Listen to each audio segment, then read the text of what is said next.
week, the focus in chapter 10 is on gender inequality. I'm sure that it doesn't come as a surprise to anyone that women are still undervalued in the United States, and not just in the workplace, often in the home as well. The focus, though, primarily in this chapter is the inequality in the workplace. There's also a focus on how we learn to do gender. That is, we learn from the people in our social environments how we're supposed to act, what we're supposed to do, how we're supposed to dress, how we're supposed to even think, solely based upon whether we are identified as male or female. And if you think about it, we have a pretty low-tech way, even today, of identifying gender at birth. Doctor looks at a newborn baby's genitalia, sees a penis and a scrotum, and says, "Congratulations, you have a boy," or sees the absence of the penis and scrotum and instead sees the vulva and says, "Congratulations, you have a girl." And that's it.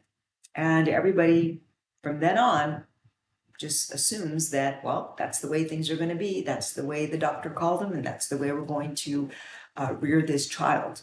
As we all know today, though, sexuality, sexual identity, those things are not as binary as we once thought.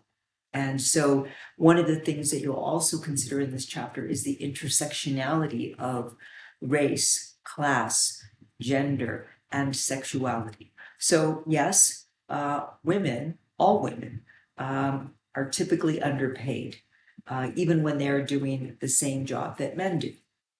However, not all women face the same inequality. White women tend to do a little bit better in terms of pay, sometimes even much better in terms of pay than women of color, or than someone who identifies as non-binary, or as somebody who is gender non-conforming.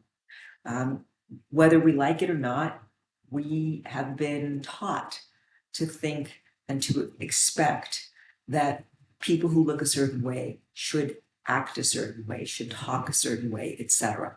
I cannot tell you how many times in my lifetime I have been called because I am outspoken, because I speak my mind, because when I have an idea, I offer it without apologizing for offering my ideas.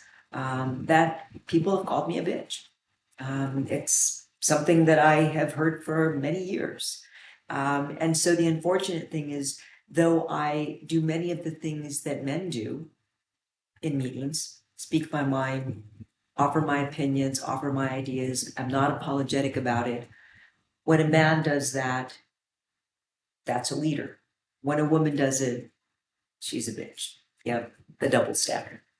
And so you'll also think about how the hidden curriculum in education, I don't want to say program because that's too strong a word, but girls learn to think that they should have certain types of careers, that they should have certain sorts of expectations, whereas males may be expected to consider other types of careers and have perhaps higher expectations. That's hidden in the curriculum. It's hidden in the way that teachers teach, because remember, teachers are humans. They're like the rest of us. They have what we call implicit biases. So overall, a fascinating chapter. And for those of you who are not females or who do not identify as female, I encourage you to consider all the females that you do know, and consider whether they're your sister, your mother, your aunt, your tia, your abuela, whoever. Don't you want them to have the same opportunities and access to resources that you do? Till next week.